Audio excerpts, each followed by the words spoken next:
Hallelujah. सबको जय मसीह की। आप सबका स्वागत है मेरे YouTube चैनल यीशु का संदेश में। आशा करती हूँ कि आप सब भले चंगे होंगे और परमेश्वर के राज्य के लिए कार्य कर रहे होंगे।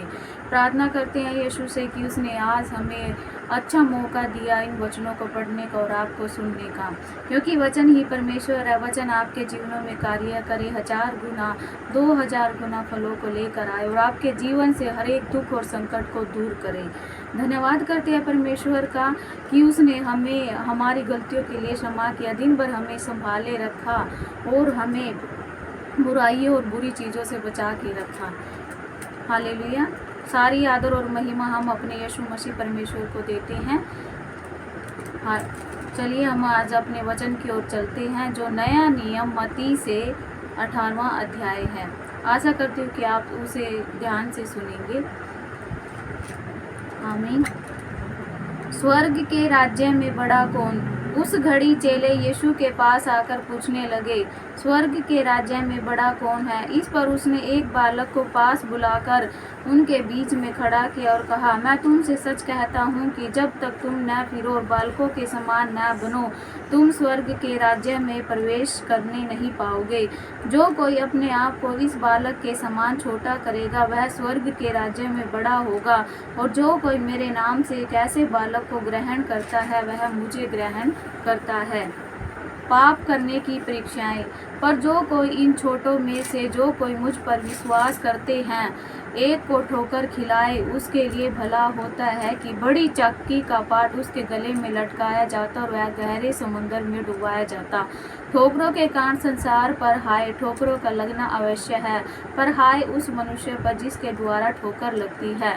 यदि तेरा हाथ या तेरा पांव तुझे ठोकर खिलाए तो उसे काट कर फेंक दे। जीवन में प्रवेश करना तेरे लिए इससे भला है कि 2 हाथ या 2 पांव होते हुए तू अनंत आग में डाला जाए। यदि तेरी आंख तुझे ठोकर खिलाए तो इसे निकाल कर फेंक दे। काना होकर जीवन में प्रवेश करना तेरे लिए इससे भला है कि 2 आंखें होते हुए तू नरक की आग में डाला जाए। खोई हुई भेड़ का दृष्टांत।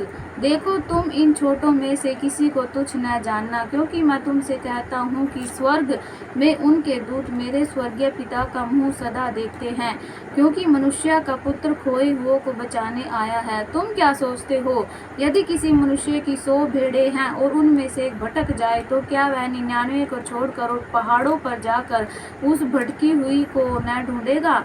और यदि ऐसा हो कि उसे पाए, और मैं तुमसे सच कहता हूँ कि वह उन 99 भेड़ों के लिए जो भटकी नहीं थी, इतना आनंद नहीं करेगा जितना कि इस भेड़ के लिए करेगा। ऐसा ही तुम्हारे पिता की जो स्वर्ग में है, यह इच्छा नहीं कि इन छोटों में से एक भी नष्ट हो। अपराधियों के प्रति व्यवहार। यदि तेरा भाई तेरे विरुद्ध अपराध करे, तो जा और अकेले में बातचीत करके उसे समझा। यदि वह तेरी सुने तो तूने अपने भाई को पा लिया। यदि न सुने तो 1 या 2 जन को अपने साथ और ले जा, और हर एक बात 2 या 3 गवाहों के मुंह से निश्चित की जाए। यदि वह उनकी भी न माने तो कलीसिया से कह दे, परंतु यदि वह कलीसिया की भी न माने तो तू उसे अन्य जाति या महसूल लेने वाला जैसा जान। रोकना और अवसर देना। मैं तुमसे सच कहता हूँ कि जो कुछ तुम पृथ्वी पर बांधोगे वह स्वर्ग में बंधेगा, और जो कुछ तुम पृथ्वी पर खोलोगे वह स्वर्ग में खुलेगा। फिर मैं तुमसे कहता हूँ, यदि तुम में से 2 जन पृथ्वी पर किसी बात के लिए एक मन होकर उसे मांगे, तो वह मेरे पिता की ओर से जो स्वर्ग में है उनके लिए हो जाएगी। क्योंकि जहाँ 2 या 3 मेरे नाम से इकट्ठा होते हैं, वहाँ मैं उनके बीच में होता हूँ। निर्दयी सेवक का दृष्टांत। तब पतरस ने पास आकर उससे कहा, हे प्रभु, यदि मेरा भाई अपराध करता रहे तो मैं कितनी बार उसे क्षमा करूं? मैं तुझसे यह नहीं कहता कि 7 बार तक, वरन 7 बार के 70 गुने तक। इसलिए स्वर्ग का राजा उस राजा के समान है जिसने अपने दासों से लेखा लेना चाहा। जब वह लेखा लेने लगा तो एक जन उसके सामने लाया गया जो 10,000 तोड़े का कर्जदार था, जबकि चुकाने को उसके पास कुछ न था। तो उसके स्वामी ने कहा, यह और इसकी पत्नी और बाल बच्चे और जो कुछ इसका है सब बेचा जाए और कर्ज चुका दिया जाए। इस पर उस दास ने गिरकर उसे प्रणाम किया और कहा, हे स्वामी, धीरज धर, मैं सब कुछ भर दूंगा। तब उस दास के स्वामी ने तरस खाकर उसे छोड़ दिया, उसका कर्ज भी क्षमा कर दिया।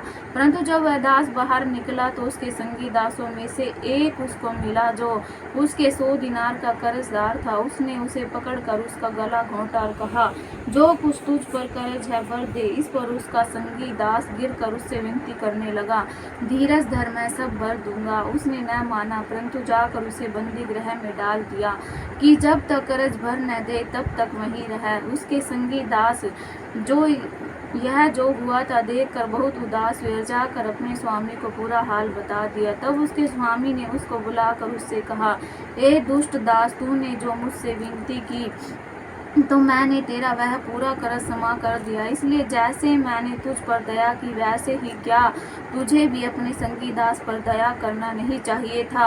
और उसके स्वामी ने क्रोध में आकर उसे दंड देने वालों के हाथ में सौंप दिया कि जब तक वह सब कर्ज भर न दे तब तक उनके हाथ में रहे। इसी प्रकार यदि तुम में से हरेक अपने भाई को मन से क्षमा न करेगा तो मेरा पिता जो स्वर्ग में है तुम से भी वैसा ही करेगा। आमीन।